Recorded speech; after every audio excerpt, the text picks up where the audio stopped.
تا حالا به این فکر کردی که ما انسان‌ها از کجا اومدیم؟ اصلاً چی بودیم و الان به چی تبدیل شدیم؟ ما ویژگی‌هایی داریم که باعث شد با بقیه پستاندارها متفاوت بشیم. مثلا روی دوتا پامون بتونیم راه بریم، مغزمون تکامل یافته، قدرت تصمیم گیری داریم، اختیار و خیلی از چیزهای دیگه. اینو بگم که ما هم مثل موجودات دیگه بودیم. انقدر پیشرفت نکرده بودیم، فرق زیادی هم باهاشون نداشتیم. ولی چی شد که یهویی همه چیز تغییر کرد و انسان‌ها به وجود اومدن؟ حتما ویدیو رو تا آخر تماشا کنید تا متوجه بشید که انسان‌ها از کجا اومدن.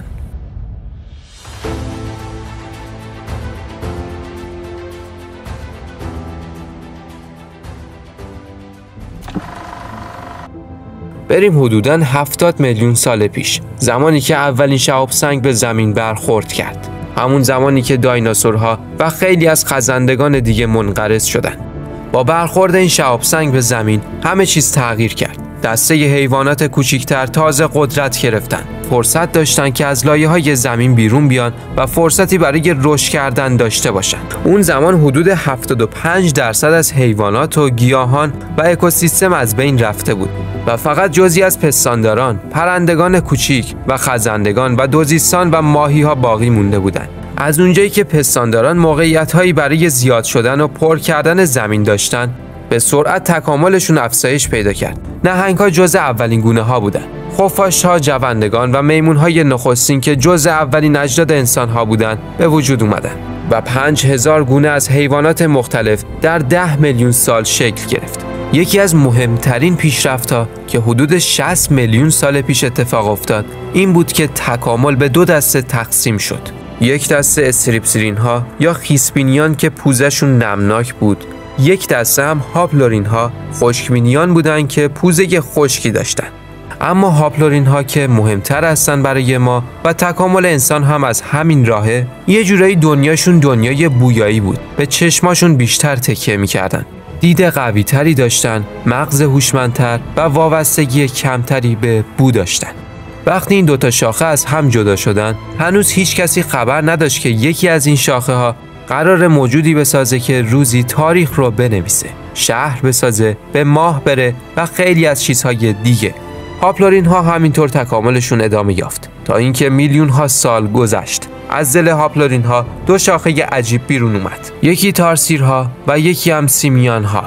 مسیر انسان ها از سیمیان ها هستش. جالبه که خود سیمیان ها دو دسته هستن، میمون های جدید و میمون های قدیم. میمون های دنیای جدید دمدار و جنگی بودن، ولی میمون های قدیم شاخه مسیر انسان ها هستش. اینجاست که میرسیم به پروکنسل ها، اولین میمون بزرگی که اجداد انسان هاست. حدود 23 میلیون سال پیش در آفریقا زندگی میکردن. یک میمون بدون دم بود که از اجداد و میمون های نسل قبلش بزرگتر بود و مغز بزرگتری هم داشتش. این موجود اولین قدم جدی در مسیر انسان ها بود که هوموئیدها را به وجود آورد. میلیون ها سال از این نسل میگذره و مسیر هومونوئیدها ادامه پیدا میکنه. اولین انسان توارها خیلی شبیه به انسان ها نبودن، ولی نسل های بعدشون یکی از مهمترین قدم ها برای تعالی و به وجود اومدن ما انسان ها را با تکامل آردپیکس ها به وجود اومد. این موجودات اکثر مواقع روی درخت بودن، دستان بزرگی داشتن، دندونای کوچیکی، ولی مهمترین ویژگیشون این بود که از روی 4 پا روی 2 پا تونسته بودن راه برن، ولی هنوز خیلی شبیه به میمون ها بودن. قد کوتاهی داشتن، مغز کوچیک و ویژگی‌های دیگر میمون‌ها. این میمون‌ها راه رفتن روی 2 پا را به نسل‌های بعدیشون هم منتقل کردن. حدود 2 میلیون سال بعدش، یعنی همین 4 میلیون سال پیش، اولین آسترالوپیتکس‌ها به وجود اومدن. ویژگی‌هایی مثل قد کوتاه، دستای بلند داشتن، ولی هنوز ابزار پیچیده‌ای درست نکرده بودن. لوسی نمونه خیلی معروفی از این نسل بودش. گفته شده که آسترالوپیتکس‌ها 2 گروه بودن. گروه اول دندون‌ها و فک قوی داشتن، میتونستن میوه‌های سخت و دانه‌ها را بهتر بخورن. گروه دوم گونه‌ای بودن که دندون‌ها و فکشون ضعیف‌تر بود، ولی در عوض مغزشون بزرگتر بود. هر دو گروه به مدت زیادی زنده موندن، ولی اونایی که مغز بزرگتری داشتن در طولانی مدت با زمین سازگارتر بودن. در نهایت همین نسل گروه دوم باعث پیدایش جنس هوموها شدن. همین هوموها هستن که تاریخ بشریت رو شروع کردن. اینها دیگه فقط راسقامت نبودن، بلکه شروع کرده بودن به فکر کردن، ابزار ساختن، محیطشون رو تغییر دادن و خیلی داشتن شبیه به انسان‌ها می‌شدن. مهمترین ویژگیشون این بود که شست پاهاشون بزرگتر شده بود. بهتر میتونستن راه برن و از مغزشون بیشتر استفاده کنن. از نسل همین هوموها حدود 2 میلیون سال پیش هومو هابیلیس ها به وجود اومدن. اولین گونه‌ای بودن که ابزار سنگی ساختن. مغزشون نسبت به آسترالوپیتکس ها بزرگتر شده بود. دستان قوی‌تر که آماده شده بودن برای استفاده از ابزارها. حدود 1.5 میلیون سال پیش هومو ارکتوس ها اومدن که نزدیکترین شباهت رو به انسان ها داشتن. قد بلند داشتن، راستقامت بودن، توانایی راه رفتن طولانی روی دو پا رو داشتن.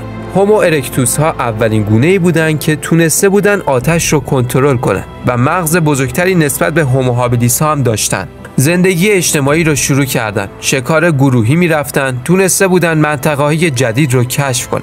نسل بعد هومو ارکتوس ها هومو هایدبرگنس ها اومدن. حدوداً 600,000 سال پیش زندگی میکردن. بهشون پدر انسان ها هم میگفتن. توانایی شکار بزرگ، ساخت ابزارهای سنگی پیشرفته، مغز بزرگتر، رفتار اجتماعی پیچیده‌تر و اولین پناهگاه‌های ابتدایی را هم ساختن. و در ادامه همین نسل هومو ساپینس ها اومدن. حدود 300,000 سال پیش توی آفریقا زندگی میکردن. مغزشون نسبت به نسل‌های قبلش خیلی بزرگتر شده بود. برای خودشون زندگی داشتن. ابزار پیچیده میساختن، مثل ابزارهای شکار و ماهیگیری و نیزه. توانایی برنامه‌ریزی رو داشتن، مهاجرت کردن رو یاد گرفته بودن، داستانگویی و انتقال دانش رو هم حتی داشتن و در نهایت به انسان‌های امروزی که ما هستیم تبدیل شدن. ما دقیقاً نمیتونیم بگیم که از کدوم نسل از هوموها هستیم، ولی اینو میدونیم که ما قطعاً از شاخه‌ای از هوموها هستیم. انسان‌ها واقعاً ساختار پیچیده‌ای رو داشتن. هر کدوم از ما یک نوع خاصی هستیم. چهره‌هامون هممون با هم متفاوته. یکی قدش بلنده، یکی کوتاهه، یکی باهوشه، یکی با استعداده. رنگ‌های پوستامون با هم فرق داره و هنوز همین نسل ادامه داره. بعد ما انسان‌ها معلوم نیستش که قراره به چه نسلی تبدیل بشیم. اینم از ساختار تکامل ما انسان‌ها. امیدوارم که واسط مفید بوده باشه. لایک و سابسکرایب به شما بیشترین انگیزه‌ای هستش که باعث میشه ما بتونیم ادامه بدیم و ویدیوهای بیشتری بسازیم. پس به خانواده راکس بسیار خوش اومدید.